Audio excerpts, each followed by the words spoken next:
Alright, so chicken and noodle stir fry. So what we're going to do here is get cooking. That's what we like to do it at our house. Cook and cook and cook and eat. So my 10-inch skillet, the water's beating, right? I have some chicken thighs. These are the thighs I'd marinated before with some ginger and garlic and herbs, and they marinated in the fridge. So now I've got the pan hot. The chicken goes in the pan. I'm adding some garlic, chopped garlic. So I'm adding some sliced ginger. These are chicken thighs, so they have a little more fat than the breast. So they're usually great for stir fries. I'm going to add in a bit of pumpkin. That's some julienne pumpkin. I'm going to put in some carrots. We're going to add a whole bunch of nice stuff. A little bit of cabbage, antioxidant cabbage, great to be eating. Cabbage. Mushrooms are fantastic in here as well.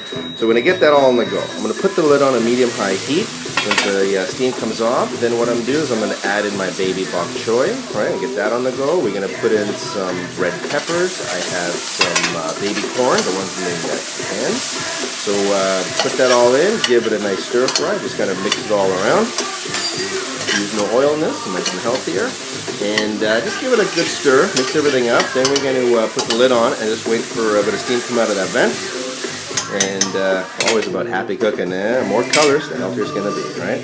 Now I'm going to add in some shrimp. I got some black tiger shrimp I'm going to put on the top. We put the shrimp in towards the end so we don't overcook them. If the shrimp go in the beginning, by the time the dish is done, the shrimp is going to be like chewy, right? So now that the shrimp is almost cooked, right, pretty much 80% cooked through on those shrimp, make a bit of space in the middle. I have my dry noodles. Now these noodles, usually you would soak them or you can boil them and then fry them.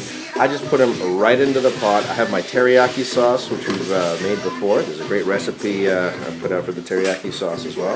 I'm going to add half a can of coconut milk and wait till the whistle goes off, right? Now the noodles aren't completely cooked, but as you just mix them, they just like cook in a liquid, right? So it's a really nice, easy way, one pan cooking. So I'm going to stir it around just to get a little more liquid in there. It's looking a little dry in the bottom. I'm going to add a little bit of chicken and broth to this, right?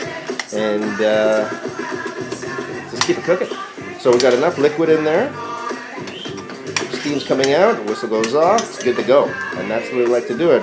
Hand set, the way it should be. At dinner for two and at Chef Warren's house.